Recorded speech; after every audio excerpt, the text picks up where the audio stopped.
Hey everybody, this is Nick Baldwin, and today I'm being joined by the newest re-addition to the UFC's Bantamweight roster. It's Vince Morales, who takes on Taylor Lapilus at UFC Paris on September 28th. Vince, how are you, man? Doing good, man. Just finished up the last little bit of chaos that I need to get done before I leave. So talk to me about that chaos. Like with a short notice fight like this, you have basically a week or maybe a week and a half max. What's everything that needs to go into a situation like that? Man, so for this one being like overseas, there's been a few things that I have to do, like getting my there's just different medicals over there for Paris. So I've had to go get some clarification on like my last physical. I had to go get a new MRA, had to get an MRI, because even though I had all those, they weren't valid. And then there was another thing I just did. I had to go do some stress EKG test where I'm running on a treadmill and they're measuring heart rate and all kinds of what feels like nonsense really to me. But yeah, thankfully I literally just finished the last thing right now. So I can relax, catch my breath and get to packing. So now that that's all out of the way, I mean, I'm sure when do you actually leave? When do you fly to Paris? Taking off first thing Monday morning. Monday morning. Okay. Yep. That's like, is there any is there any game planning? I mean, there's no camp, I guess, but how much can you do to get ready for a fight like this? Thankfully, I try to keep myself in a position where I don't really have to do much to get ready. I'm already ready. I just fought August 30th for I was prepping for a 5-round title fight. So I'm in shape. My weight's still low because I've been maintaining that literally since I got released, just in case something opened up and there was a way back in for me. So yeah, man. Right now we fine tune a couple things, just making sure that we're being cognizant of the opponent and some of the potential strengths and weaknesses that they have going into it, and then Sure. the rest of that's all about implementing what the hell I want to do to them. And so leaving Monday, I guess that'd be arriving in Paris on the Tuesday. Do you feel good about that just with the time change and everything? It's not that I feel good about it. It's not that I feel bad about it. It just it is what it is, and Yeah. it's just another obstacle for fight week. Yep.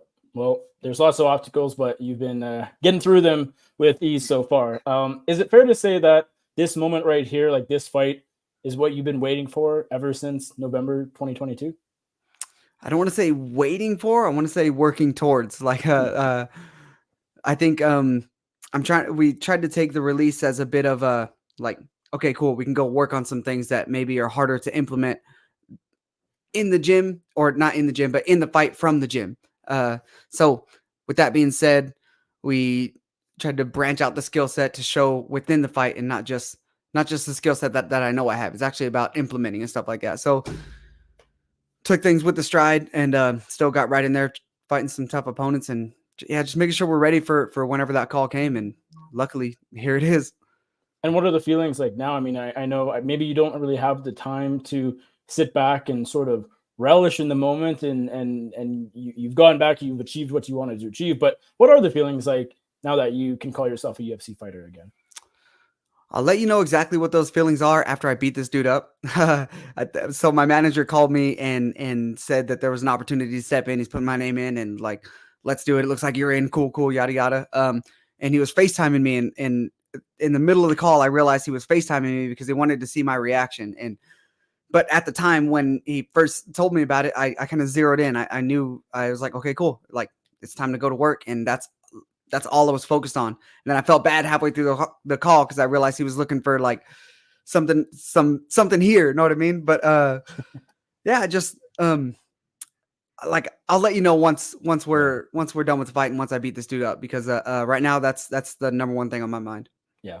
And I don't want to harp on this too much, but if we go back to 2022 when you were cut from the UFC, did you feel in the moment that it was warranted at all? Like you had lost a couple in a row, but you had some good wins. You had a decent record. It wasn't your typical like 4 losses in a row. It wasn't like some obvious Right. case, right? A bit of a surprise. How did you feel about it in the moment? In the moment, I was initially heartbroken. Like I kind of understood on paper, 2 losses in a row against some of the up and coming like tough dudes. And I, in my mind, like almost one thing that hurts more than the loss to Miles Johns was the whole performance. I think it was kind of a crap fight, and even though it was a crap fight, I still felt like I edged it, but had to kind of put all that aside and just focus on what I needed, the controllables, and then really apply those so that I can get better and then be more prepared for the next opportunity. And I just kind of tried to bury myself in that hole and focus on the growth and getting better, and not really focus on what could have been. Right. Okay. This fight with Taylor Lapilus, when did you actually find out about it? How many days notice are you taking this on? I don't even know what the days are. It was Tuesday midday, so that's like, was that 3 days ago? 3 days ago. Okay. Yeah, that's like, so roughly with the time change, it's like a 10-day notice fight or something. I'm not real sure. It don't make much of a difference for me. I don't care if it's 10 days, 10 hours, 10 minutes. Like I was kind of ready for a scrap. So set the scene for me. How did you find out? Was it a call from your manager, or how did that happen? Yeah, it was I was literally just pulling into my garage from training, from sparring actually. And thankfully I had a good sparring session. I was in there scrapping for 5 hard rounds. So yeah, my manager called me, and I thought it was a little funny that it was FaceTime, and like immediately my mind goes to, oh, I hope this is good news. But there's been, I don't know, a few times where this has happened since I've been released, where I've been trying to step in, and every time I kind of got my hopes up just a little bit and then came crashing down. So I tried to kind of level myself, and then sure enough, as soon as I level myself, my manager's asking how's my weight and if I feel like making a trip to Paris. I'm like, let's go, dude. So I was going to ask, and I know the answer, but it sounds like there was zero hesitation. This is what you've been wanting, and as you said, working toward for 2 years. Any hesitation on your part at all? Zero hesitation. I was ready for literally whoever it was. I don't care if they called me for like somebody right up at the top, like Umar or something, whoever it was, dude, I was going to step in, and I've been keeping myself ready pretty much ever since I got released. I was immediately trying to get a fight. I've been keeping my weight low. I've been growing in the gym, and I think the fights are starting to show that improvement too. After your last win last month against Hunter Zuri, of course, it was that really impressive Peruvian necktie. It went pretty viral, sort of on social media. Yeah. It was for a title. Did you think after that was going to be what got you back? Like, did you kind of have an inkling this would be your last fight on the regional circuit before you were back? Yes and no. Coach Wood more so thought that than I did. I was just like, man, if we got to get another one, let's do it. Like, I'm just down for the work, whatever it takes to prove myself and prove that I can compete and be in there and beat some of these guys in the premier organization of the world. Whatever it takes, really. I'm sure this was not something you were focused on or thinking about really at all, but I'm curious, do you have any idea why they wanted to book this on short notice? Because Lapilus, I don't believe, was on the card initially. Like, I don't think an opponent fell out, at least officially. Maybe there was something behind the scenes, but did they tell you like why they were putting this together so last minute? Dude, I have no idea. I was looking online for up and coming bouts and stuff like that, and maybe a few weeks ago, I think I saw his name on something, but the opponent was TBA, and I was like, okay, well, maybe that's. I remember having the thought. I was like, I could probably step in there. Like, our records are kind of like they're in the right area, like as far as UFC tenure and UFC like experience. That we matched up well, so I kind of put it in my head that I was like that might be an option. But I've been watching all the cards and all the up and coming cards, just trying to make sure that I have some sort of idea of people I may be fighting. I don't know why this one was put together last minute on his end. Because it seems like if it's in France, he's a French guy, they want to put him on there. But yeah, whatever it may be. I try not to focus too much on that. Like I said, I just want to beat him up. Yeah, it's kind of funny. I saw you retweeted just, I think, a few days ago. It might have been the same day you found out Tyson Nam. Dude. Yeah. So me and Tyson are buddies. Like, I met him through my cousin Ricky, and he shared that, and I was like, oh, bro, you better get in line, dude. Like, I'll rock paper scissors for you. Rock paper scissors it for you. But I feel like I was the top of the list to get in short notice. Yep, absolutely. Okay, going back to November 2022. Obviously, not your favorite maybe time. In that moment, what did you think was going to happen? What was the plan? When you find out you're no longer in the UFC, where do you go from there? What was sort of your plan at that point? So immediately when I officially got the call, it was middle of January or something like that. But I kind of had a feeling it was coming. They like to clean house a little bit around that time, make room for Contender Series and stuff like that. When I finally did get that call, I was literally at the PI about to start a workout, and I was like, oh, I gotta leave. This feels weird. And so like it just took the wind out of my sails a little bit. But I mean, I kind of understood it at the time. I called my coach and I was like, bro. No, he called me actually because I didn't even call him. And yeah, when he called me, I was just like, yeah, I don't, it is what it is. And then he's like, well, how you feeling? I was like, well, the goals haven't really changed much, just maybe where I'm doing them for the time being. So it's back to the gym, back to work. And I was just going to get better from there. That was literally my main plan. And then I felt like with that sort of mindset, it was just a matter of time. I was hoping within that same year to get back in and really prove something, but it took a little longer than I initially planned. Was the goal from the very beginning to get back to the UFC, or did things like Bellator and PFL and maybe one championship or what have you? There's other big promotions in the world.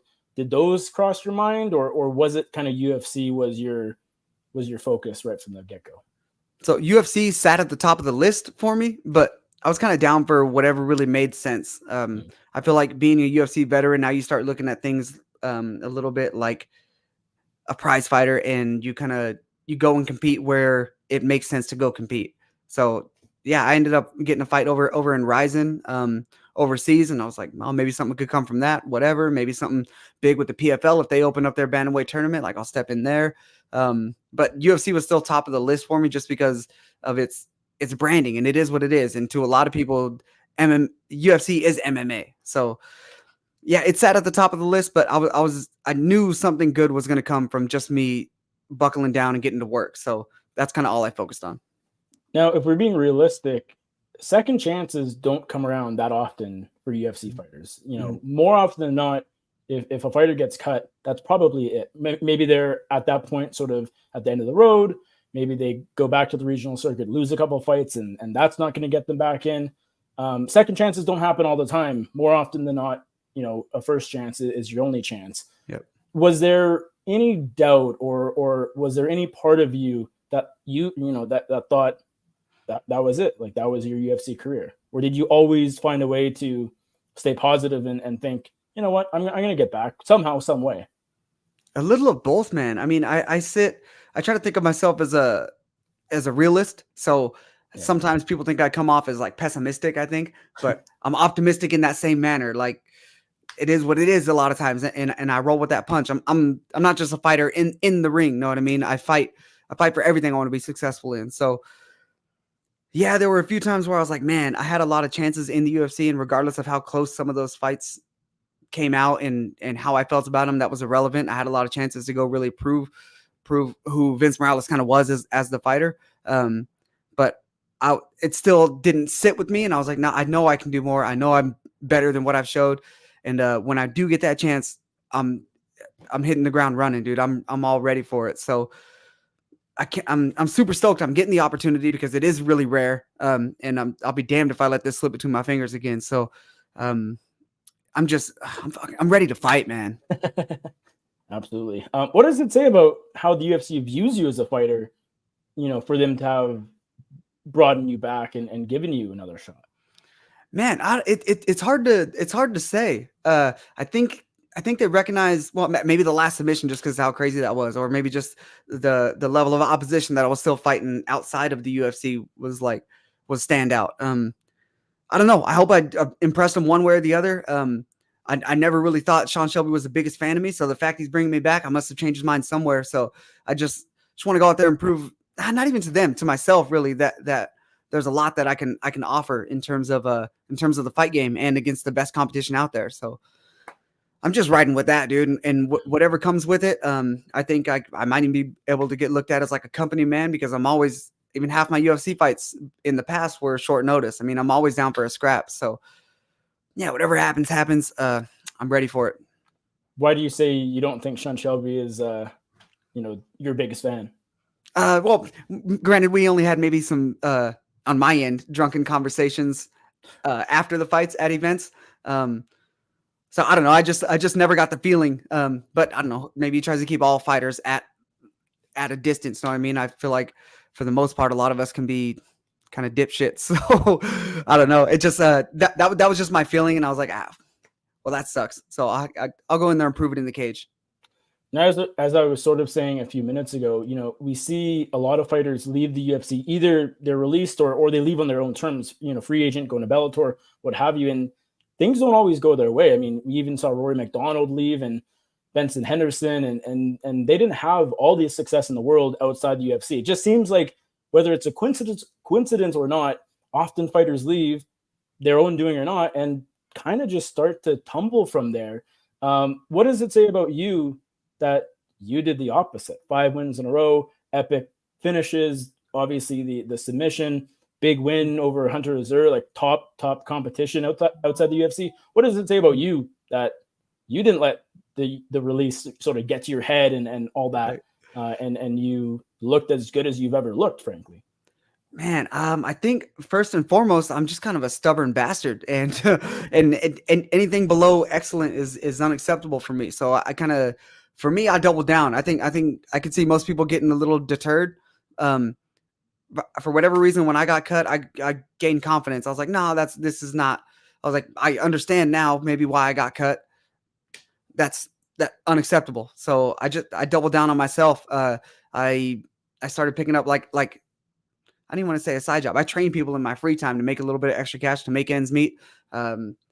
Spent a lot of money on credit cards in the last year, but that was all kind of just banking on myself and betting on myself. And I don't know, I just had a lot of faith that I'd be able to pull it off. What does going back to the regional circuit, sort of where you got your start in MMA, do to a fighter? Now that you've sort of experienced it, you had those 5 fights, like, does it just light a fire under you? Does it humble you in some regard? What is going back to, the local scene, if you will, do to a fighter like yourself who experienced the big stage at one point? I'd say for me, it kind of lit a fire, just because maybe that's just, again, me being a stubborn bastard. I think like my parents, for instance, or some maybe casuals, like they look at that as like a giant step down. And I looked at it as an opportunity to like go and perfect my craft. So I don't know. It bugged me, like talking to my dad sometimes when he's just like, oh, well, like, yeah, this one's less, like, when are you going to, whatever it may be. I don't remember exactly the words. I just remember getting a little pissed off, and I was like, dude, I'm going to be fine. Let me go out there and work. I'm going to do my thing. Like, things are just they're going to work out the way that they work out, and I'm going to be happy with it. Did it feel strange at all, though, just because the UFC production is such a big thing? I mean, it's a machine, right? It's a well-oiled machine from fight 100%. week to everything, weigh-ins. Was it strange at all to sort of be back to the regional feeling events? I don't want to say strange. It was very frustrating, though. I remember there were a few times looking at like the weigh-in protocols or how they handle those things.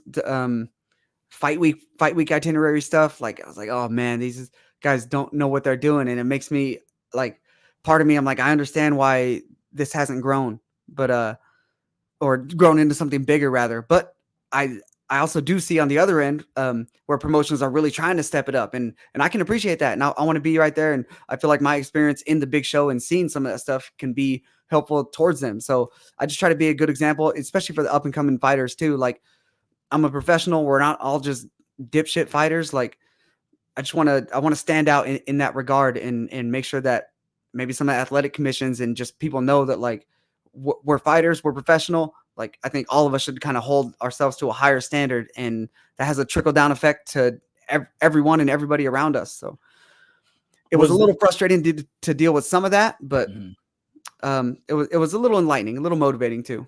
Was there one moment, one frustrating conversation, maybe with a promoter or anybody really, that sort of stood out to you over the past 5 fights? Let me think. I want to say, I think my first fight with ex MMA, which I think they went under now, which makes sense now. They had me scheduled at one date, and then they couldn't get security or something for the event, and I found out like the week before, and they canceled the whole card and moved it like a whole month later, and I got a new opponent, and so it was a whole thing, and I was like, well, how is this even happening right now? Like, what? Like, isn't there like a set, like a step 1, step 2, step 3, like that people go through, or is everybody just winging it? Like, it kind of made me get the feeling that there was a lot of winging it going on on the regional scene. Yeah, I guess that and lots of other reasons, sure makes you happy to be back in the UFC.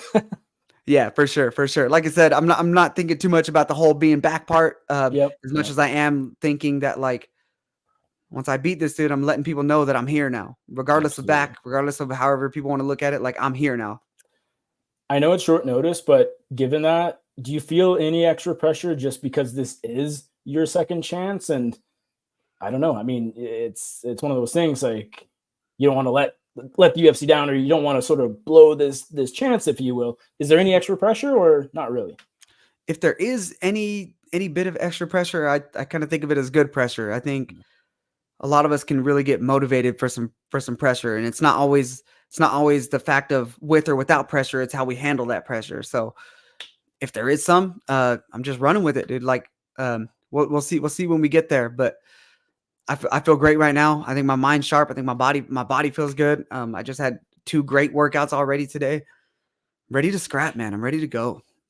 One thing I'm stoked about too. I get a crowd. Oh, thankfully. At the last 5 fights, was it just, you mean at like a smaller crowd, I No, guess? I mean, Or, like half of my oh, you're UFC not in fights the were at Apex, Apex. Yeah, yeah, right? and Yeah. Apex was, I mean, I had a couple good moments, but, man, the energy of a crowd is something I think feeds like, I feed off of, and I think it only translates to more energy for the crowd. So, I'm with the crowd. Like, sign me up.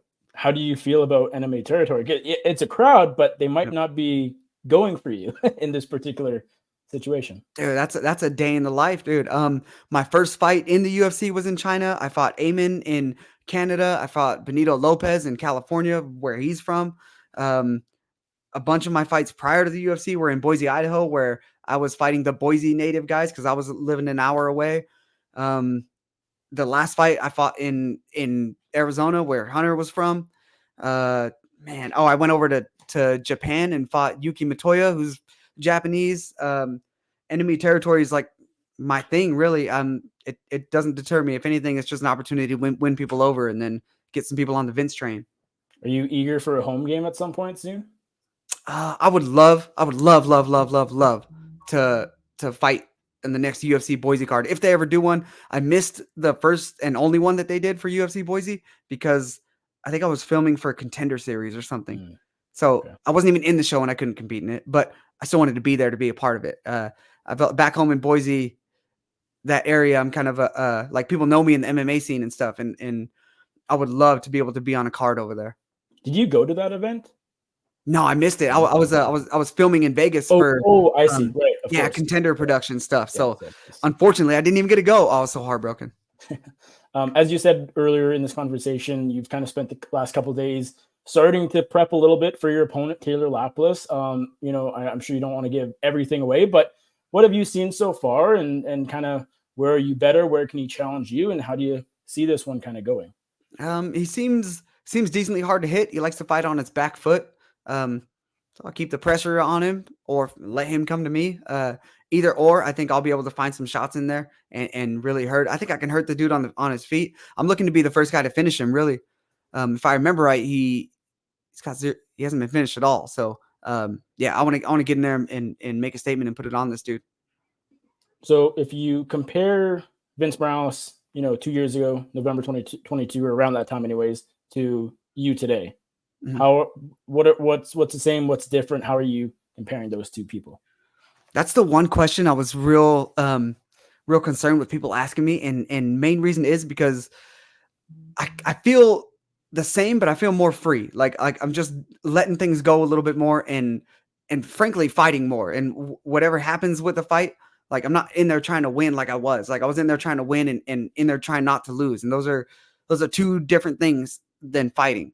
Right. So now I'm going in there to fight. The win takes care of itself. The loss is whatever. Like I'm getting in there to fight and put on show and do my thing. So I think that shift has played a major role in my success lately. And a lot of that comes from the training I get over at Syndicate with John Wood. I think we've tried to bleed that mindset into everybody at the gym, and that gym is killing it right now. Shout out Marab for winning the title, dude. He's like one of my main training partners over there. Like he just showed all of us what we can do with some effort and focus on fighting. He doesn't really in the gym. He doesn't care about winning, losing. He's in there putting effort in everything. So I'm trying to be another example of that. Like everything I do, I'm putting effort into, and I'm out there trying to fight.